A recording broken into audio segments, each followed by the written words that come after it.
Democrats at this point are historically divided. It is a complete and utter mess. It is messier than a hoarder's basement. What are we talking about here? Well, the Democrat Party did it once again. They have made history. Things are looking so bad for the party, they don't even have a single person in the party right now that has a 25% approval to possibly run for the presidency. Hold your horses here. The chance that Kamala Harris is going to be the 2028 Democratic nominee, they don't look too good right now to be. So in this video, we are going to be reacting together as to how bad the numbers really are for the Democrat Party and who might actually be running for the presidency representing the party. Now, before we start the video, make sure to please like the video. It's the #1 way you guys are helping this channel, but it also helps others see the videos as well, and I think people need a good laugh and want to see what's going on with the numbers right now. Democrats at this point are historically divided. It is a complete and utter mess. It is messier than a hoarder's basement. What are we talking about here? The national early poll leader, 25% plus. Normally, that's where Democrats are. Biden was at 25% plus in 2020. Hillary Clinton was in 08 and 16. Gore was in 00 and 04. At this particular point, there is no one in the Democratic race for president who's polling at 25% plus. The water is quite warm. If you're a Democrat potentially thinking about running in 2028, jump right in, because at this point, there is no front runner.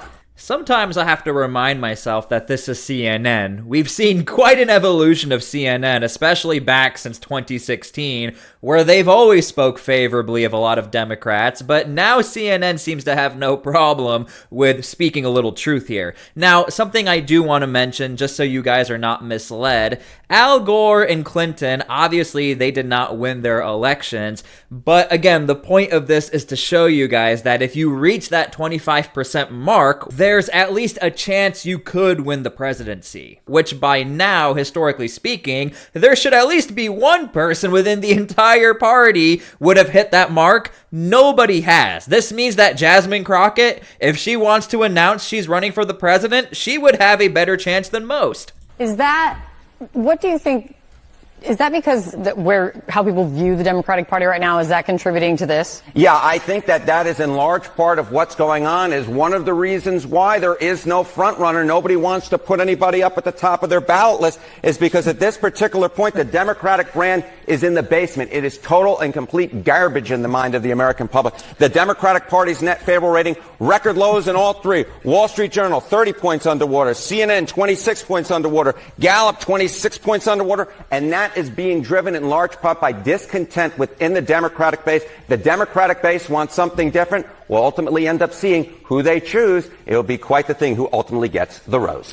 Leave your comments down below how you feel about these numbers. Again, this is historic. This has never happened before, so nobody knows what's going to happen. We're already seeing some Democrats really start to not necessarily branch off completely from the Democrat Party, but not be afraid to be their own individual and not fall in line. Obviously, they get met with some contention, but you will see in this next clip how sometimes that works in your favor or does not work in your favor. If she wants to run in 2028, what are the numbers that you're seeing about this right now? Yeah, I would just say, hold your horses here. The chance that Kamala Harris is going to be the 2028 Democratic nominee, they don't look too good right now to be. I would say that is horrible. I can't even believe Buttigieg has a higher rating than Kamala Harris right now. Leave your comments down below how you feel about these stats, but wow, quite interesting to see how high Gavin Newsom is at, but again, not hitting the 25% threshold. Perfectly honest with you. Chance of being the 2028 Democratic nominee. Don't you do the caveat of like what year we're currently in? I believe we're in 2025, though. It kind of feels like 2045. There have been so many years in just one so far. Look, Gavin Newsom is the favorite at 20% according to the betting markets. Do not sleep on Ocasio-Cortez. AOC right up there at 15%. Buttigieg 9%. Shapiro 6%. Harris all the way down at 6%, basically in a tie for fourth place at this particular point. So if you have any ideas that Kamala Harris is passing up a potential gubernatorial run in for 2026 in California and perhaps would be trading up for a presidential bid, the betting markets at this point, simply put, do not buy it. And I will be honest, I did buy it. Again, Kamala Harris, her polls were super high in California, so this makes sense. Wow, California being a Democrat stronghold, and every time I say that, I get emails and text, and I get letters saying, hey, there are Republicans who live in California. I love you guys out there. You guys are holding the front lines for us. But statistically speaking, the Democrats were way in her favor in California, so there was an expectation. If Kamala Harris is dropping out, she must know something we don't. It turns out Kamala Harris actually has terrible polling, and on the flip side, you would assume everyone can't stand Gavin Newsom right now because of how he handled the wildfires and things like that. There's a lot of things being exposed right now as to where is the wildfire money. We're still waiting on that, but Gavin Newsom, he is the front runner. Now, I do think eventually AOC will become the front runner. That is my opinion. You guys leave your comments down below how you think this is all going to turn out. Now, I have a special Nancy Pelosi clip for you guys here very soon where she gets called out about the whole insider trading in the stock market. Before we get to that, we do have a sponsor, so please sit back, relax, and enjoy. And thank you so much for allowing us to have a sponsor. This video is sponsored by 1775 Coffee Company. Let's be honest, most coffee gives you a quick hit, then leaves you jittery, foggy, and reaching for another cup before lunch. But what if your coffee actually did something for your health? Well, Rejuvenate Coffee is science-backed coffee. Real Arabic beans infused with CAAKG, a compound shown to support cellular energy, metabolism, and even healthy aging. It's not a gimmick. It's not trendy. It's built for people who take their health seriously, who want to show up with focus and strength every single day. If you care about how you feel and how you'll feel 10 years from now, this is your coffee. So go to 1775coffee.com/T-SPLY like you see on the screen and order Rejuvenate Coffee today. Fuel your body, protect your future, rejuvenate. Let me just read what he said. I'm sorry that we had some sort of technical issue. Nancy Pelosi became rich. Why do you have to read that? We're here to talk about the 60th anniversary of Medicaid. That's what I agreed to come to talk about. But I wanted what that means in the election. I wanted to give you a chance just to respond. He accused you of insider trading. What's your response to that? Okay, before we start, I do find it rather interesting that of all people, it's Jake Tapper, and this is happening on CNN. I don't think we could have ever imagined that CNN would actually ask this tough of a question just a few years ago. So now all of a sudden, this is like the rebranding of CNN, where their own news anchors come out with books that expose the lies about Joe Biden and what happened with the presidency. So I think Nancy was legitimately thrown off that they agreed to talk about something, and now we're talking about this scandal in which Nancy is well aware. A lot of other members of government have called her out for this. It's ridiculous. In fact, I very much support the stop the trading of members of Congress. Not that I think anybody's doing anything wrong. If they are prosecuted and they go to jail. But because of the confidence it instills in the American people, don't worry about this. But I have no...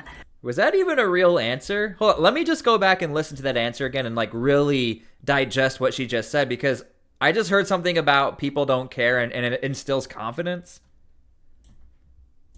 They are prosecuted and they go to jail. But because of the confidence it instills in the American people, don't worry about this.